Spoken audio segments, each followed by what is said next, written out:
Bumper ખોલી દીધું છે અને આગળ બમ્પર નવા સાથે નવું ફિટિંગ કરવાનું.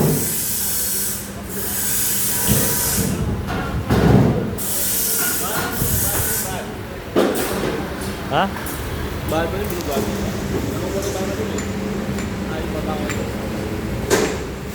આને પંજાબી કઠોળો બનાવે છે આ ભાઈ.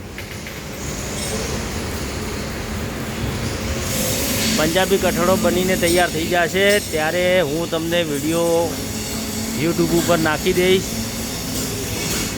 પાછળ કંપની તો આટલું જ આપે છે, બાકીનું નવા સરથી નવું કરવાનું હોય છે. અંદર ચાદર સ્ટીલની નાખવામાં આવે છે.